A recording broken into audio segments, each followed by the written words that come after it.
Expansion of the open gas plant and the drilling of new wells will add a further 100 million scuffs per day.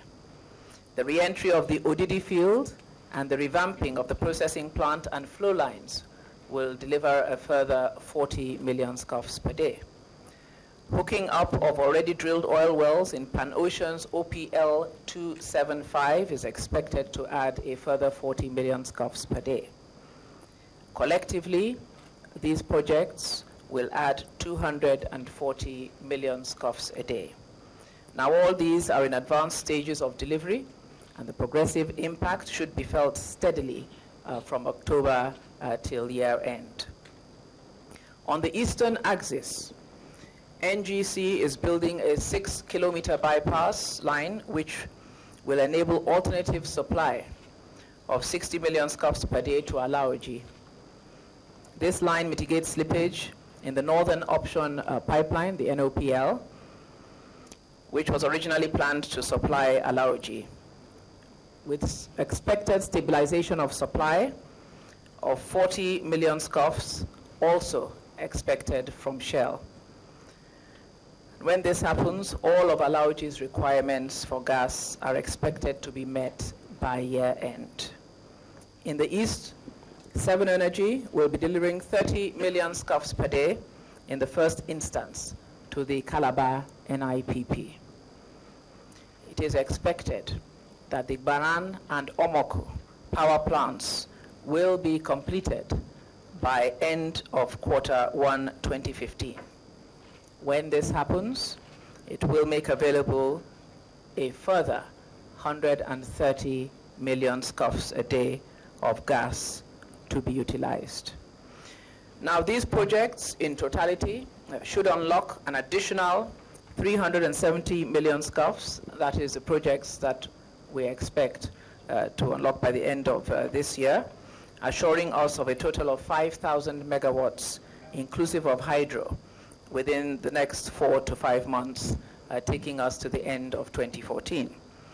In order to minimize disruptions to supply, NNPC has also concluded a harmonization plan of the maintenance schedule of all gas plants from various suppliers. Therefore, between August and September, all planned maintenance activities will be carried out.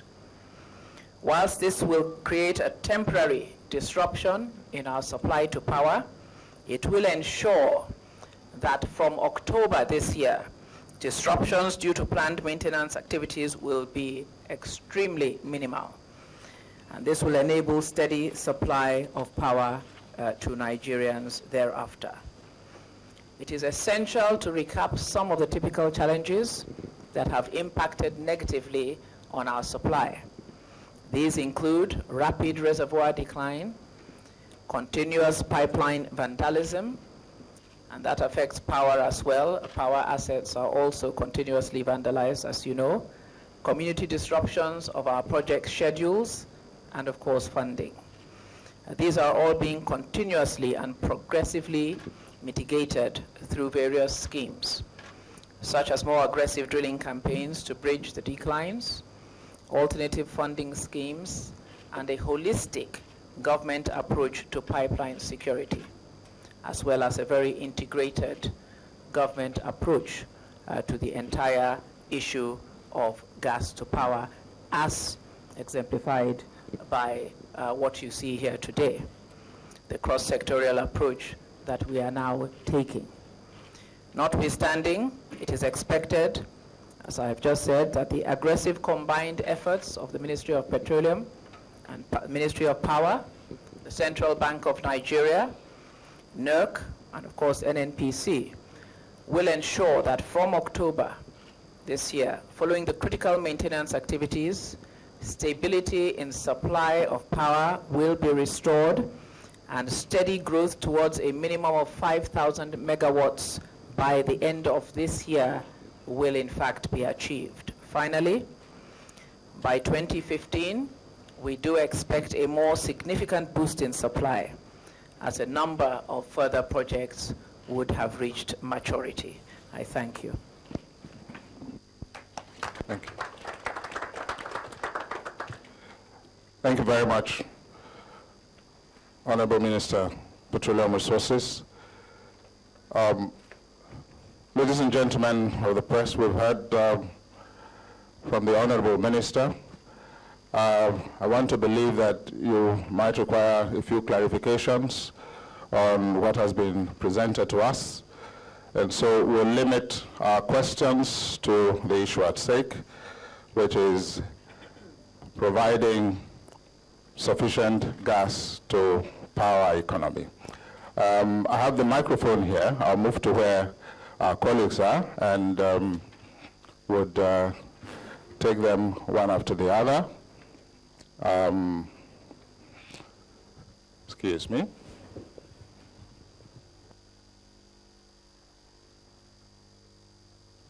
We'll take them one after the other, yeah. I know there are many hands up, yeah. Yes? No, ladies first. Yes. You tell us your name and the medium you represent. Good morning, everybody. I'm Usama Oyebanji, and I work with AIT. I have two questions. I'm going to be straight to the point. I see a lot of interagency collaboration today, and I'm wondering if this is going to be sustained and how you intend to sustain it, because I guess if we had some of this before now, probably we won't be sitting here talking about gas to power. And then my second question is to the NEC chairman. I'm wondering, how does this affect the multi-year tariff as it is? Thank you. Thank you very much. Yeah. We'll take another gentleman. Tell us your name and what medium you're in. Okay. My name is Obase Sedes. I work for Daily Independent. Question is to the Minister of Power. There are a lot of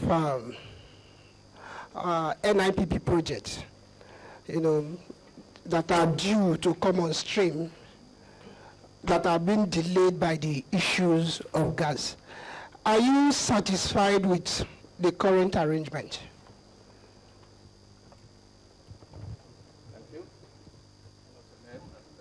Thank you. Thank you very much. My name is Chinedu Nebo, and I write for This Day newspapers. My question is to the CBN governor.